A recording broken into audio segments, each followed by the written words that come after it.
So behave yourselves. You too. I'm concerned about the Heresy Council. Oh, let me start by just simply thanking you all for being here and thanking Pastor John for inviting me to be here to share. Have you ever looked at something twice in a row and it had a different meaning for you each time? When John first asked me to come and do this, I thought, isn't that nice? Our friendship is evolving into a nice kind of invitation on his part, and being friends with members of this congregation. Isn't that such a wonderful celebration of relationship? And then he said, and can you talk about where Baptists came from?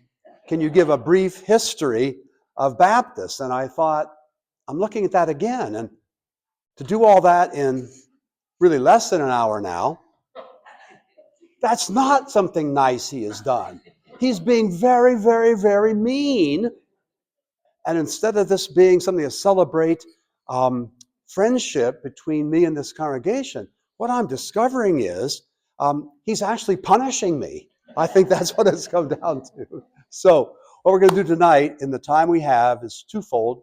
I'm going to share some things about the history of Baptists, and then I want to have a conversation with you. It's important for me to get your reactions, your feedback, and to entertain your questions. But before I start that, let's go ahead and begin with a word of prayer. Gracious God, when your Son was asked what the greatest commandment was, he said to love you with all our heart, soul, strength, and mind. And so when we study together, when we use our minds, we are actually loving you in one of those four ways. So be with us this evening, and guide us, lure us toward what you would have us know. Continue to love us, for we ask it in Christ's name. Amen.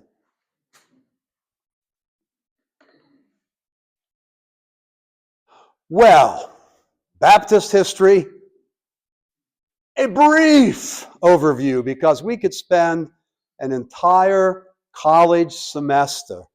We could spend all of those sessions that you've designated to other kinds of things just talking about Baptist history. So we're going to go ahead and fire away. Prolegomena is a notorious theological phrase that simply means introduction. So I've got to do two introductory things. Number one, how can this Presbyterian even begin to make historically and theologically accurate and sympathetic comments about Baptists? Can you trust a Presbyterian? I'm a Presbyterian, and I sometimes ask myself that question as well. How can you trust those Presbyterians? I was brought up Baptist. I was ordained by the Baptists. And very importantly, a number of Baptist principles have remained very, very important to me throughout my entire life and throughout my spiritual journey. So I enjoy worshiping with you here at First Baptist because it allows me to reclaim my Baptist roots and remember some of the important principles and values that I think are crucial for living a Christian life in the world. Secondly, introduction number two, please understand that Baptist was not a word that Baptists used to describe themselves. It was a word that other people used in a derogatory way to say, those Baptists, those rebaptizers. Because what Baptists were standing for was at odds with, at times, what the majority, and certainly at times, what the powerful folks thought ought to be the case. So we're going to start. There are four viewpoints, there are four opinions about how Baptists came to be. I'm going to rehearse those with you. I have a certain bias for the one that I think makes the most sense from a scholarly point of view, but you can adopt any one of those points of view. After all, you're Baptist, and where there are four Baptists, there are at least five opinions. So, the perpetuity view, the successionist view, I told my parole officer that I was going to be on my best behavior, and here come the police already. The Anabaptist influence view, and lastly, the English dissenters view. So let's go with these in turn. First off, the perpetuity view. If you read the stories about Jesus being baptized by John the Baptist or John the Baptizer in the Gospels, several things are very clear. Jesus is not baptized as a baby, and he is indeed baptized by immersion. Read the story. He's put into the water and he's brought back out. So, some folks say that John the Baptist had to be the first Baptist because he baptized an adult and he baptized Jesus through the mode of immersion. So some Baptists would hold to this particular point of view.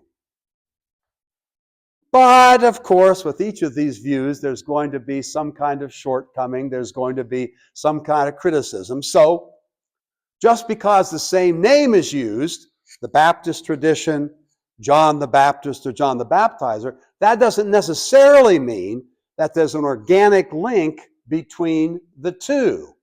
The example I would give is my last name is Cain. So you can imagine all of the jokes when I was in theological school, right? Anybody whose name was Abel certainly kept at a certain justified distance away from me. But the fact that my name is Cain in the story of Cain and Abel, even though we are metaphorically descendants of Adam and Eve, still the fact that my name is Cain and the one who slays Abel is Cain doesn't mean there's an organic connection between the two names. The names are just simply the same. So, some folks would say from a scholarly point of view, the perpetuity view fails because just because there are two names that are the same doesn't mean there is a kind of organic historical linking. Now, if that view is yours, go ahead and cling to it. Just know that any view has a kind of shortcoming to it. Well, the successionist view is kind of like the perpetuity view. It just doesn't take the Baptist linkage all the way back to John the Baptist. It simply takes it to the time of the early church and before the 16th century Protestant Reformation. Again, the shortcoming with this one is there is no clear historical evidence that there was an unbroken linkage between some Baptist kinds of principles and the Baptist tradition itself. But I must tell you that the famous English Baptist preacher Charles Spurgeon, who lived 1834 to 1892, who wrote 3,600 sermons. John, you're going to have to hustle to kind of catch up to that, right? And was pastor for 38 years of this congregation in London. He was known as the Prince of Preachers in his time. He believed strongly in this view. So with each of these views, you're going to find significant people in Baptist history who have, I was going to say clung. Is that proper English? Have clung to, cling to? Who have adhered to this particular point of view. And John, Baptist minister Jesse Mercer, the namesake of Mercer University, one of your alma maters, was president of the Georgia Baptist Convention, and he believed in the successionist view.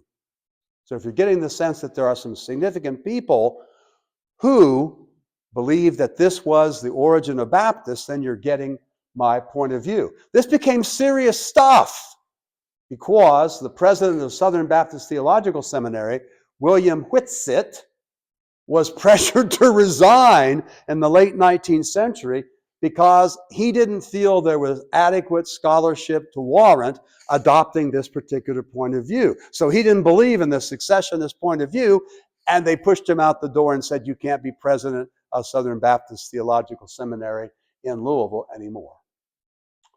Well, we've dealt with the perpetuity view, with the successionist view. What about the Anabaptist influence view? Well, in the 16th century, there were three primary religious movements. There was in the Reformation, the magisterial Reformation, which scholars talk about being the Reformation from above. That is, from persons in positions of some authority. So you had the protesting movements of Marty Luther over there in Germany and Johnny Calvin over there in Switzerland.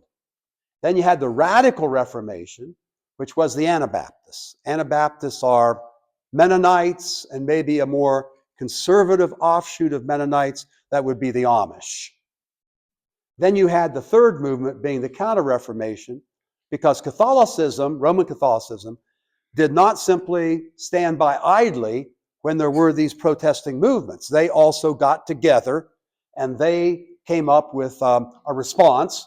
And between 1545 and 1563, not a totally uninterrupted block of time. I mean, they had these gatherings that went like 2 years, and then another one would be 3 years, another one like 2 years. So in that time period, there were 3 gatherings when Roman Catholics tried to make a response to what was happening with the Protestant Reformation. So that's what was happening in the 16th century. So notice the radical Reformation, the Anabaptists. So what were the characteristics of the radical Reformation? Well, first off, the radical Reformation rejected the kind of authority that was prevalent in the Catholic Church and also in the Protestant Reformation itself. That is, they believed there should not be anybody in positions of authority that were forcing people to conform to anything. That kind of sounds very Baptist to me as well. They also believed that the true church was not just anybody that walked in the door, but it was a small group of dedicated people who took their faith in Jesus seriously. So a small number of believers. This one's very important. The church should never be allied with the government. That'll later be known as separation of church and state, right? And they felt that the conversion of Constantine the Great. Now, you may remember a number of months ago, I shared with you some of the history of the early church from Nero, Emperor Nero, up into Constantine the Great. And Constantine the Great, when he becomes a convert to Christianity, not only legalizes Christianity, but then makes it the preferred religion of the empire, right? From the Anabaptist point of view, that was a big mistake because it identified religion with the empire. It identified Christianity with the state. So for Anabaptists, for the radical Reformation, that was an apostasy. Apostasy meaning, as I say here, an abandonment of a religious belief or a principle. So Anabaptists believed that the church would always be persecuted for its beliefs because it would be standing over and against the government. It would be criticizing the state, not being an ally of the state. And the last principle, the last characteristic was the church ought not to be supported by the state. And I smile when I say this because when I was a student at Leiden University in the Netherlands, I was on the staff of the American Protestant Church of The Hague. And what we had to do that was very difficult for people in the congregation who were not Americans was to tell them that the church was independent of getting any money from the Dutch government. And a lot of people who were Europeans or they were Dutch people who came to this church, and we had people, the 700-member congregation, we had people from 40 different countries and 35 different religious denominations within Christianity. It was hard for them to think about that in that fashion because they were used to the state paying the salaries of the clergy and giving money to church budgets.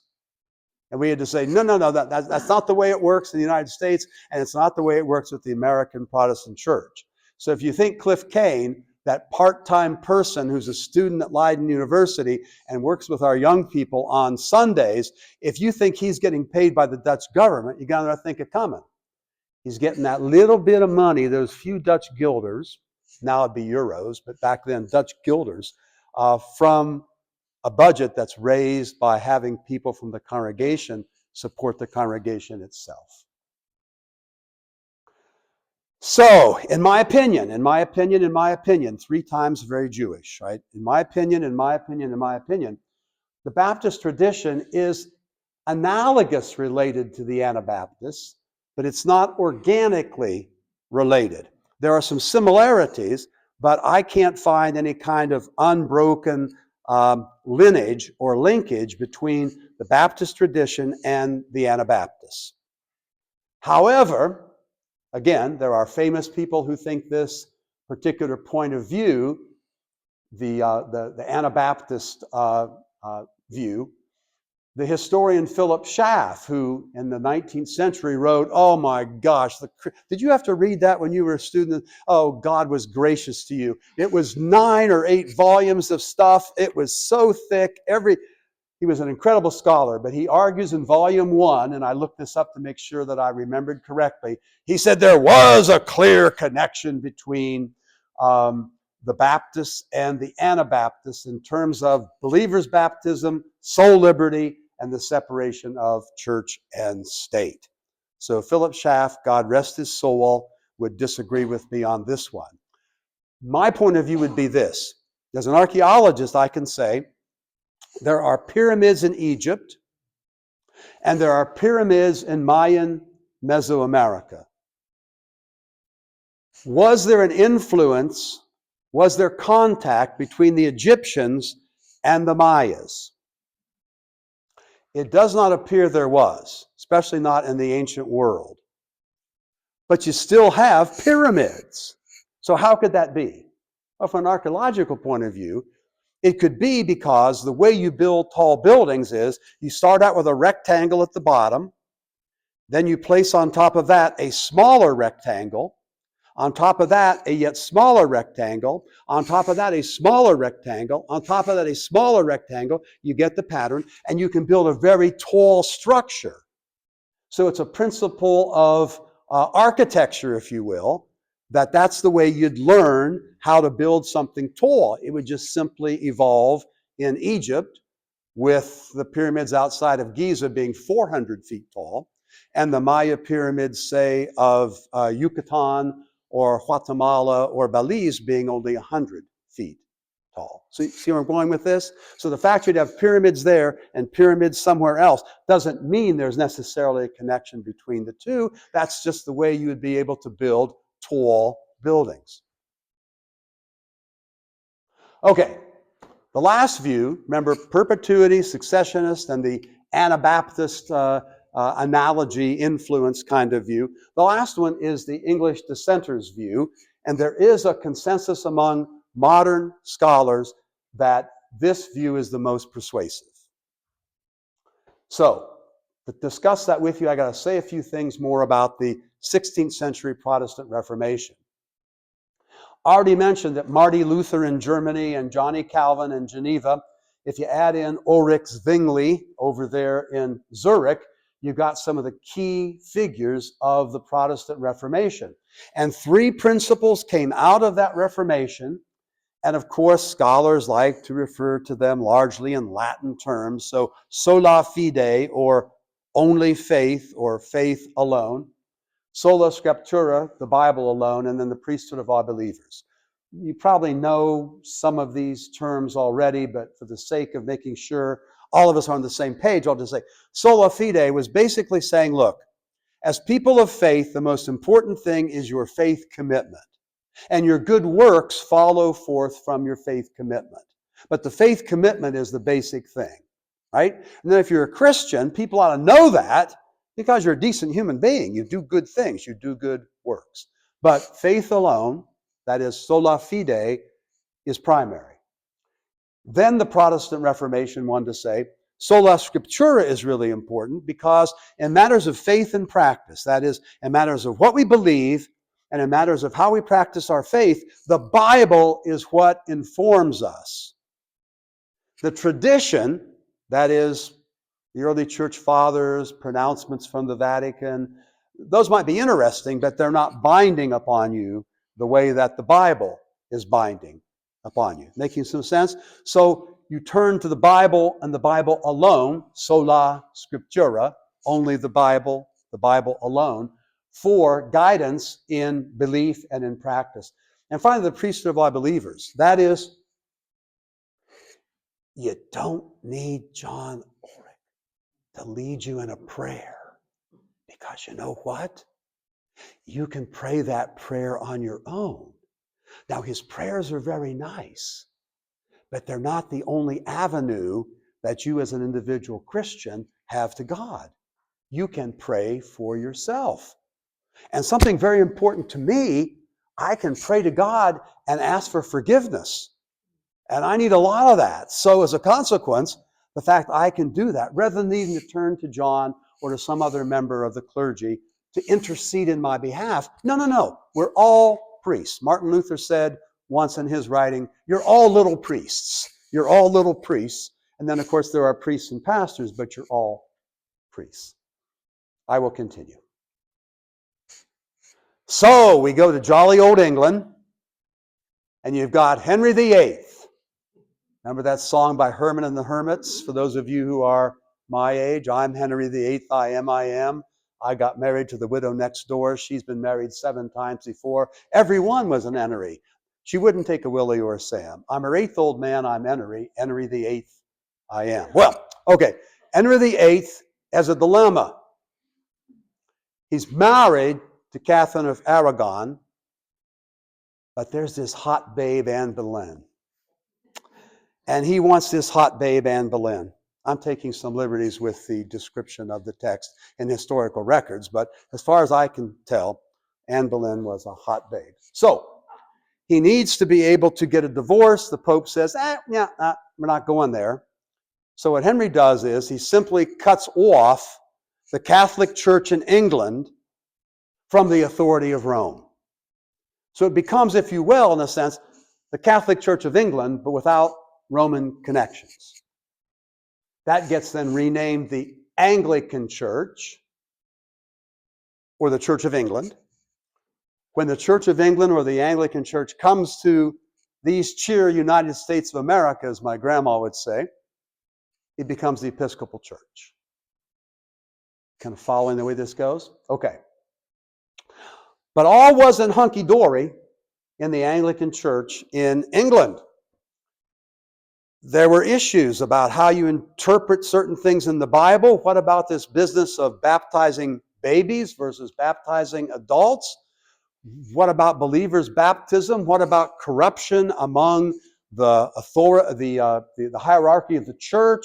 What about money being used for a variety of things that not everybody thought it ought to be used for? So there was dissent, there was protest, there was nonconformity. So a group of varied components wanted to purify, that is, they wanted to correct what they considered to be abuses in the state church, which was the Anglican Church or the Church of England. These persons became known as Puritans. Purifiers, if you will. And 2 groups of Puritans emerged. Those who wanted to reform the Anglican Church from the inside. That is, stay members of the church, but work on reformation from inside. So internal reformation.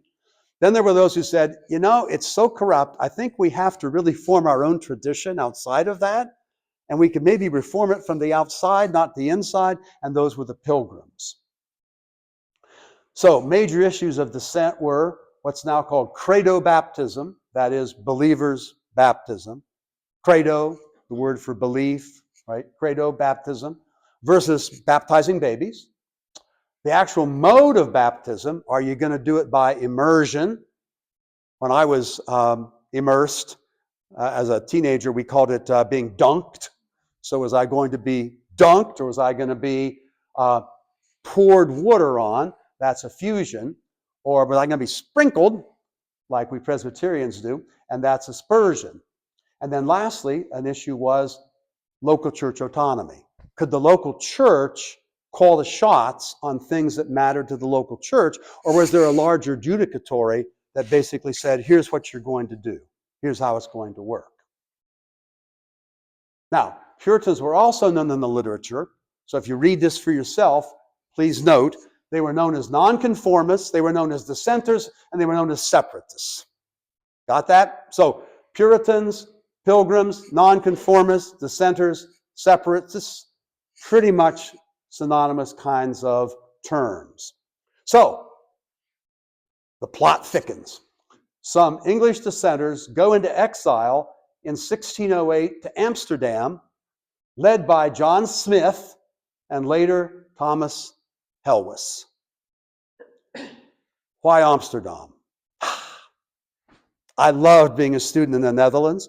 The Netherlands at that time was one of the most tolerant of all the nations of the world.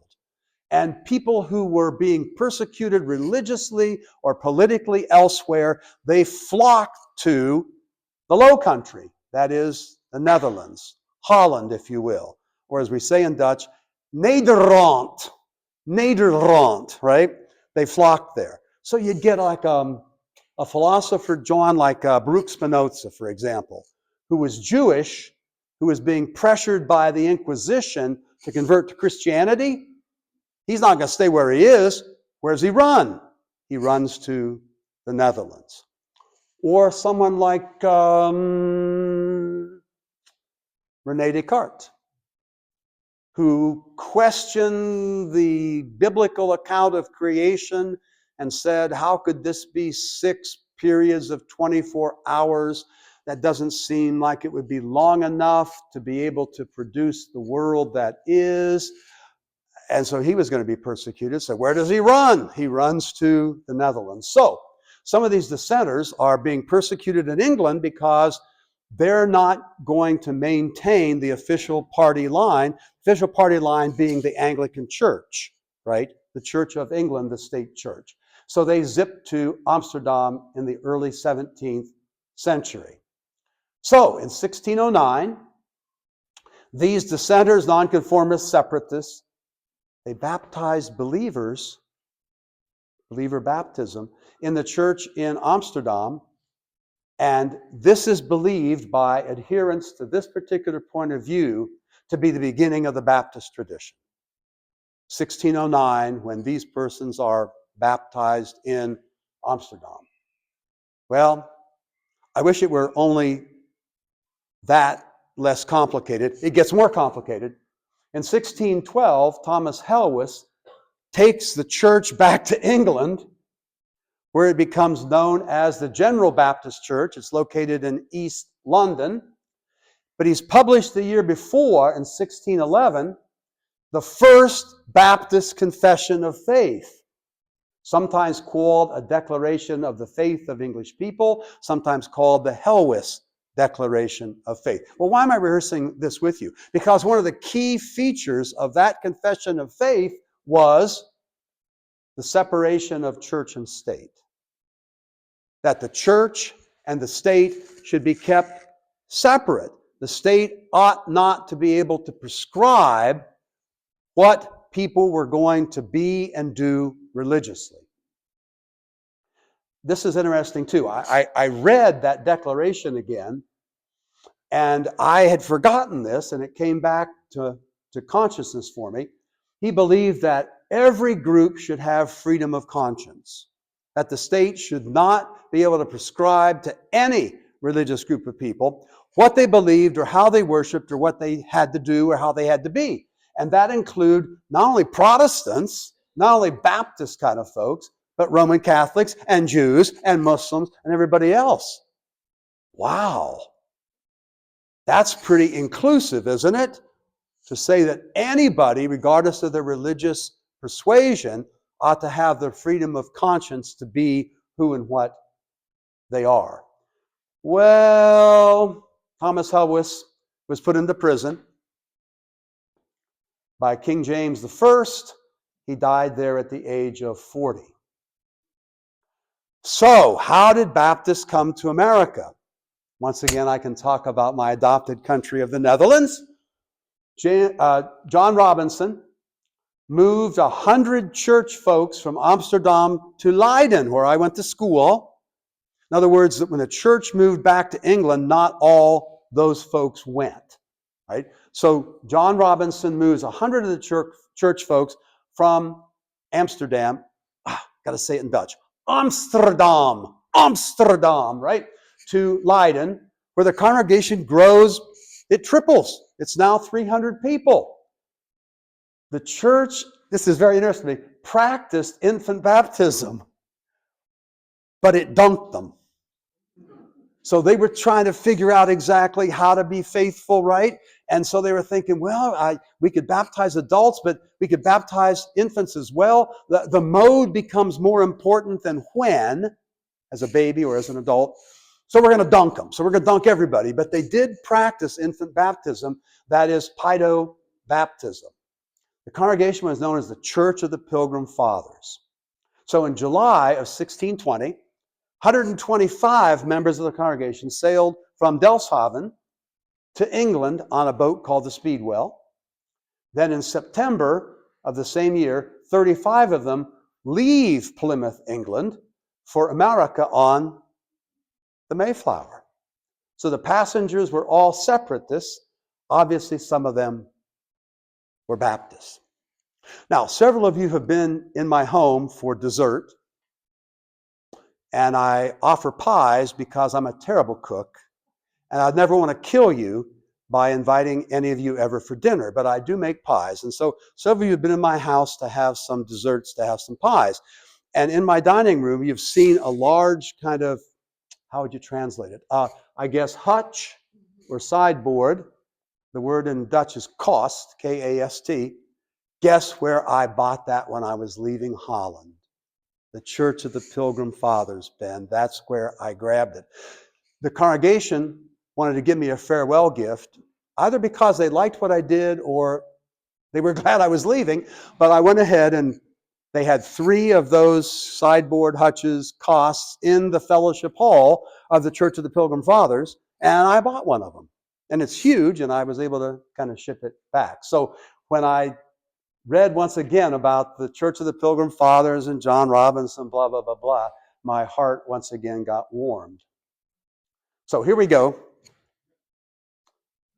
The Baptists in America. The Baptists who left England were leaving because, guess what? They were persecuted in England. Now they're in America. They're members of Massachusetts Bay Colony, and what happens? They're persecuted, Chuck. You're absolutely right. Roger Williams becomes banished from Massachusetts Bay Colony because he refuses to have his son baptized. He establishes Rhode Island, right? He founds the oldest Baptist church in the United States, 1638, which was the first Baptist church in Providence. Another example, I could give you a bunch of examples, but this one is very powerful for me. Henry Dunster, who was chosen as the president of Harvard University. Harvard is that other school on the East Coast that really wants to be Princeton. Yes, Princeton class of 75. Anyway, he's thrown out. He's thrown out in 1654 because he refuses to have his child baptized. A little side set of facts about Henry Dunster. Educated at Cambridge University, bachelor's degree and master's degree. When he comes to Harvard, it's really in sad shape. Some things never change. And he gave a lot of his money to allow Harvard to begin to launch itself as a premier American university. When he's thrown out, he has no money. He's scandalized. He's marginalized. He lives a very difficult life after that. I could give you other examples of persons who I want to say, they clung to, they cling to, they adhered to Baptist principles and Baptist values, and they were punished, they were harassed, they were persecuted very severely. So Roger Williams and Henry Dunster, that's just 2 examples of a whole slew of people. So, because I want to move to conclusions so we can talk about this, and I remember from sessions I'm able to be here, Pastor Ulrich, that you had 4 fragile freedoms. And so I'm trying now to integrate Baptist principles historically, now with what you were saying in a contemporary way, how to be Baptist in the year 2026. Well, here's how it goes. Fragile freedom number one is simply soul freedom. To say that another way, soul liberty. To say that another way, freedom of conscience. That is, you as an individual Christian, from a Baptist point of view, are responsible to God and God alone for your particular faith. You're not responsible to anybody else except to God. Freedom of conscience, soul liberty. Second fragile freedom, I think, John, you called it Bible freedom, and that is, you can interpret the Bible for yourself. You don't have to have somebody else tell you what you need to believe, or tell you how you need to interpret, or tell you how you need to conform to something. You're able to look at the Bible for yourself. And that then, for Baptists, looking at the Bible themselves, and they saw the way in which Jesus is baptized by John in the River Jordan, baptism by believers, or baptism of believers, I should say, by immersion. So the entry into the Christian church follows a conscious confession of faith. Because that's the way Baptists read the Bible. That's what was entailed. John, I think you had as the fragile freedom number three, church freedom. Another way of saying that is local church autonomy. That the church can make up its mind about particular things that affect us. It doesn't need to appeal to or be dictated to by an external authority. No judicatory above it would dictate compliance. And religious freedom is fragile freedom number four, and that is the separation of church and state. That is, religious folks may worship without interference. That also means that non-religious folks can also choose not to worship because there's separation of church and state. A little aside. You ought to be proud of this. You Baptists ought to be really proud of these principles because from my point of view, they are not only distinctive, they are also incredibly important to people of faith as we try to live our life in the world. Now, Cliff Cain is responsible as a theologian, not to you guys. I like to have dialogue with you guys. I'm responsible to God. Not to you, Chuck. Not to you. Not to you. Not to you, Ann. I'm responsible to God. And this church can decide what it wants to do and how it wants to be without somebody else dictating that to you. Now, you might have conversations with other people, but no one's going to tell you how it's going to have to be. Right? You with me on this? So I think, as Baptists, you ought to be awfully proud of these particular freedoms and these particular distinctives. Okay, now you're probably wondering, okay, if I want to read more about this, because Cliff Cain just went 70 miles an hour in a school zone of 25, right? Miles per hour. So how could I read more that would get me beyond a rather skimming the surface, hopefully not superficial, but skimming the surface kind of presentation? Here are 6 books that I think are remarkable. And John, you may have other ones to add to the list, but my friend Bill Brackney has written a wonderful thing called The Historical Dictionary of the Baptists, interestingly enough, published by Scarecrow Press. I love that, way back in 1999. John Briggs wrote an article in the Baptist History and Heritage Society, just called Baptist Origins. You can find it January 5th, 2010. Winthrop Hudson, incredible church historian, wrote a thing just called Religion in America, published by Scribner in 1965. Bill Leonard, you may recognize that name, very, very famous Baptist historian. I first knew him when he taught at Southern Baptist Theological Seminary before he was kicked out for doing what? Thinking. Sorry, that's my bias. And I think maybe he was at Furman or he went Wake Forest. Yeah. Okay, so Bill does a really good job. He's a good friend. Baptist Ways of History, published by the Baptist Press in Valley Forge, Judson Press, is about 20 years ago. Bob Johnson's done a nice thing, a global introduction to Baptist churches. published by beloved Cambridge University Press in jolly old England in 2010. And lastly, from about 50 years ago, Robert Torbert wrote a wonderful book that's always been widely regarded and widely heralded, and that's A History of the Baptists, published by Baptist Press in 1975. You should be exhausted. I've ripped you through hundreds of years of history, and I'm feeling tired myself, but you might have some comments or questions, and John will keep us to time, and I'll try my best to answer. Yeah, please, fire away.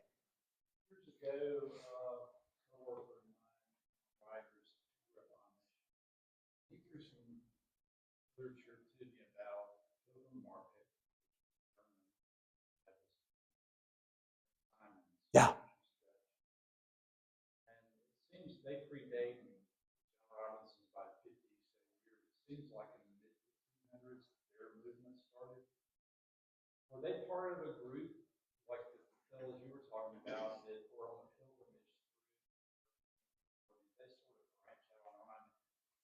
Simon's obviously was part of the Mennonite. Correct. Did they have an association with these other group of folks, or were their movement separate or run parallel in the movement towards America? Oh, what a great question. I wish I were a better expert on the Radical Reformation and the Mennonites and the Amish. I'm not.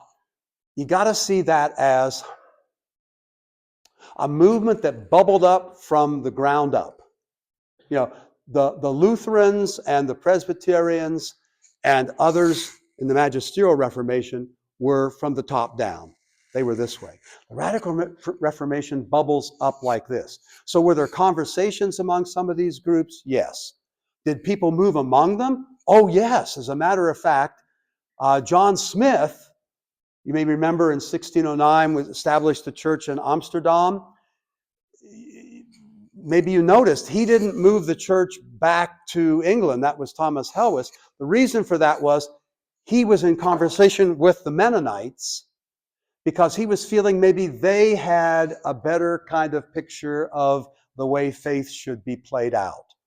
So was there this kind of movement and conversation? The answer is yes. The answer is yes.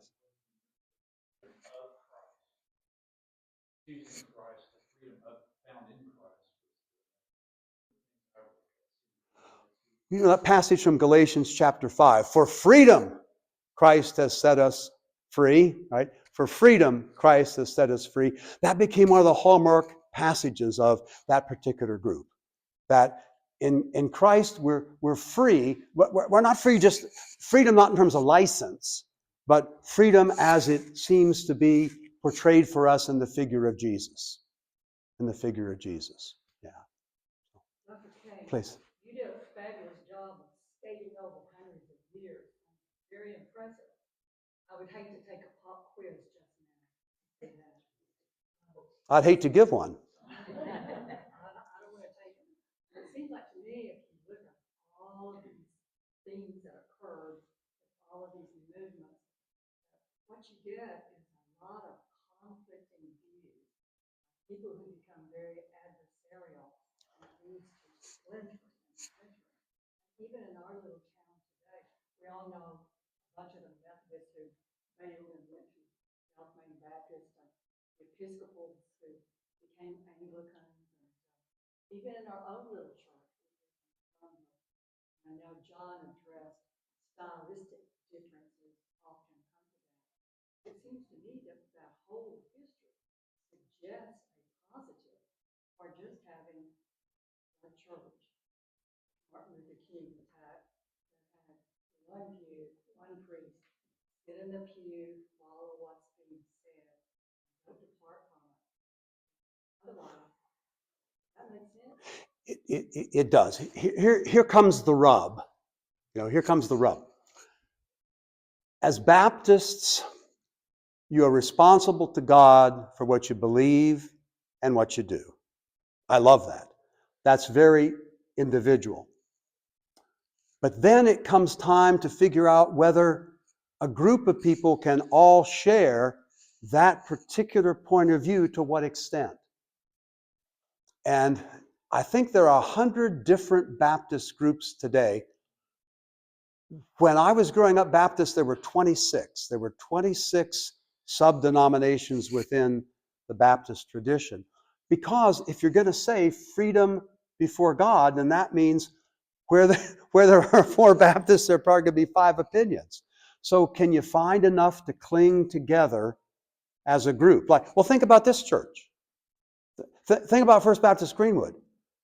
Is there enough kind of shared conviction in the midst of everybody being able to have freedom of conscience that you can kind of hold together? I know Baptist churches that have split over, seriously, the color of the carpet in the sanctuary, right? And in my hometown, they split over the issue of the silver issue of 1890.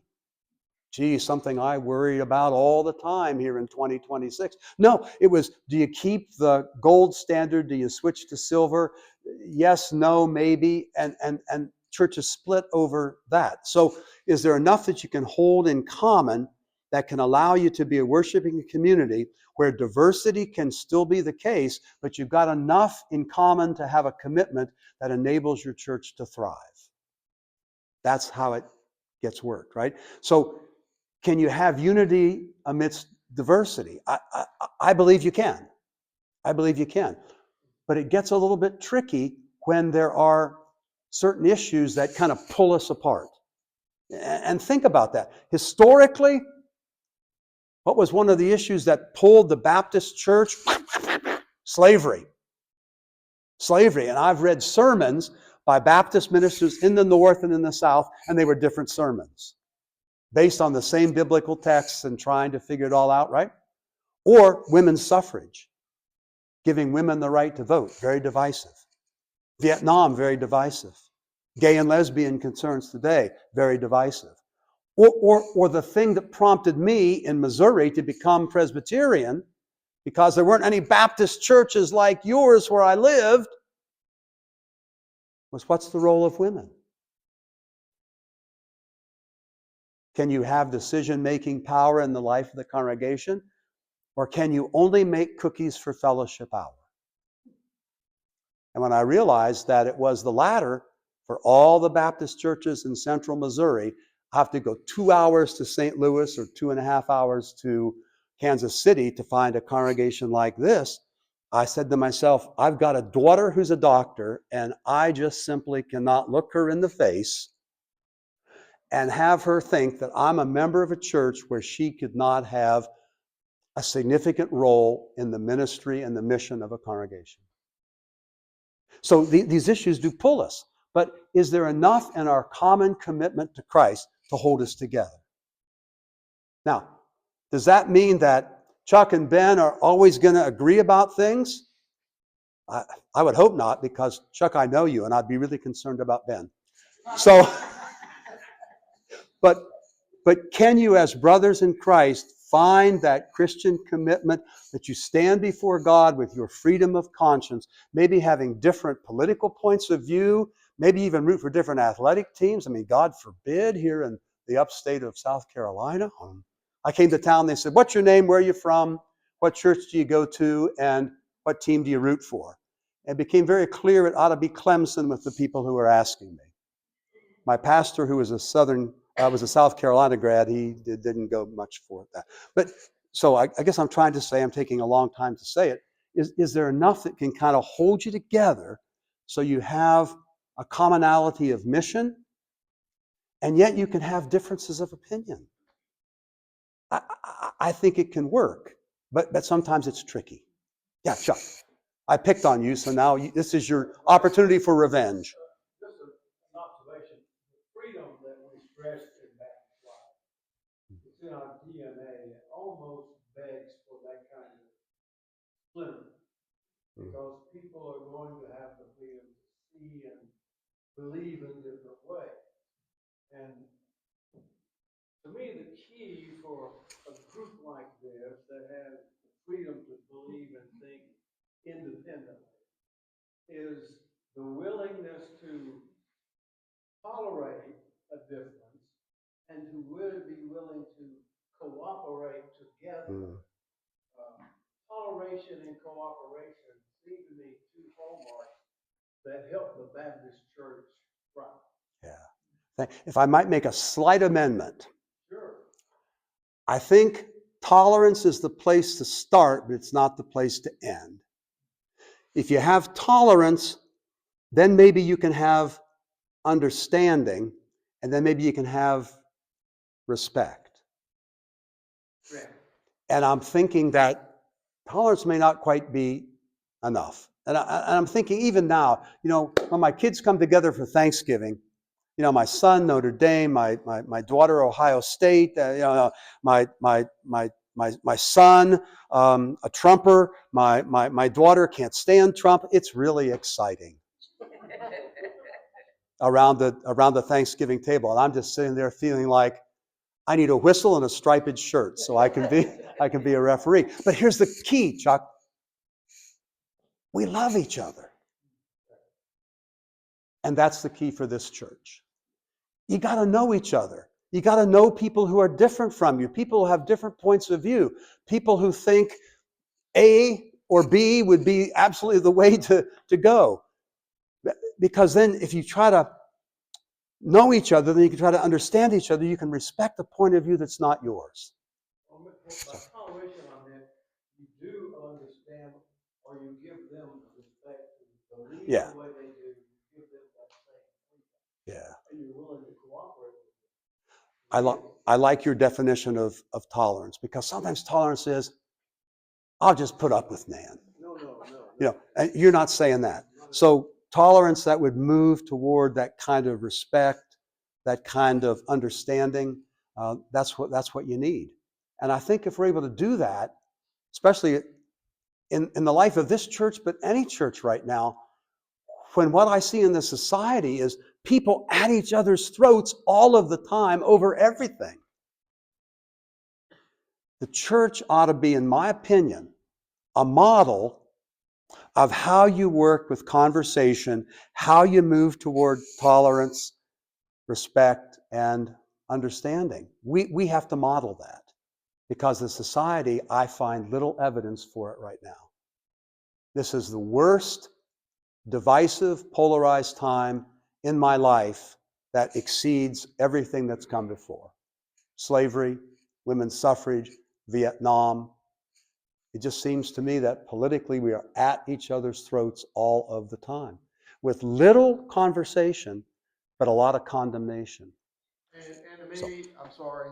To me, I want to jump in here because this is the conversation that could lead to our demise.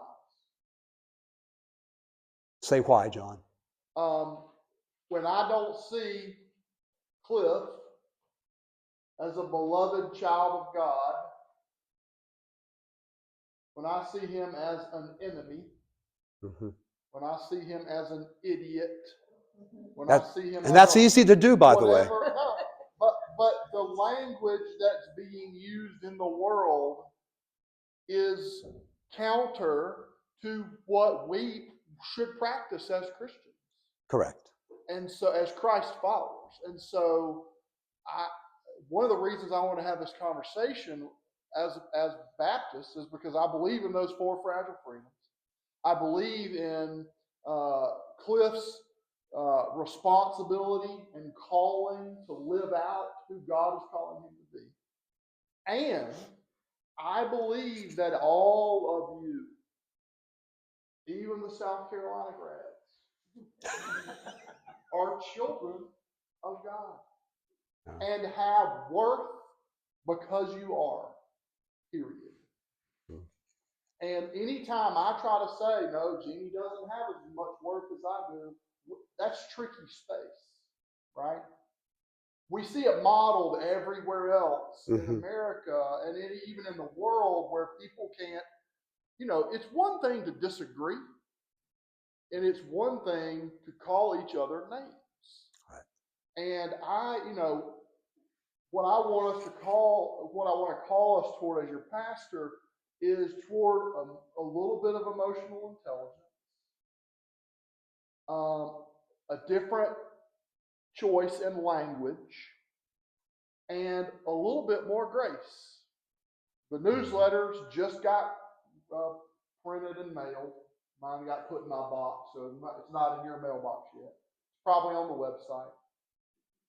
My newsletter article was about that phrase that George asked about, how do you get in the member portal?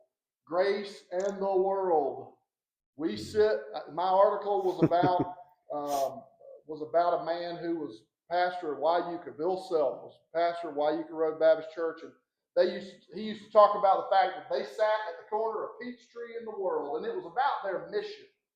That their mission field was everywhere else. And today, I think more than ever, Baptists need to stand at the corner of grace and the world.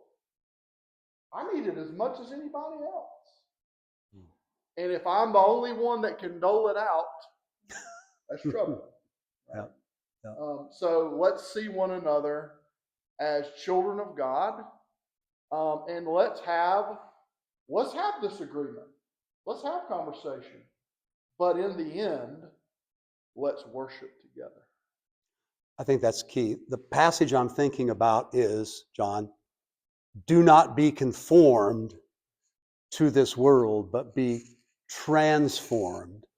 Because our citizenship really comes from heaven. It's kingdom citizenship. And those values are not the values, John, that I see in the world. So when you sit at the corner of grace in the world, I think the idea is you listen to the world, but you also want to transform the world to make it more compassionate, to make it kinder, to make it more respectful, to make it more tolerant, to use Chuck's term. To live into Matthew 25. That's right. That's right. To live into Matthew 25, because that's what Jesus says ultimately judges us. So we could talk a lot more, but we can't because the time is already over. So I'll hang around if you'd like to talk to me individually or talk to John individually. But let's close with a word of prayer, if we can do that. And I'll keep it brief. Gracious God, you are too much. You see us as we are, and you accept us nevertheless. And yet you want to draw us forward to be all that we can be.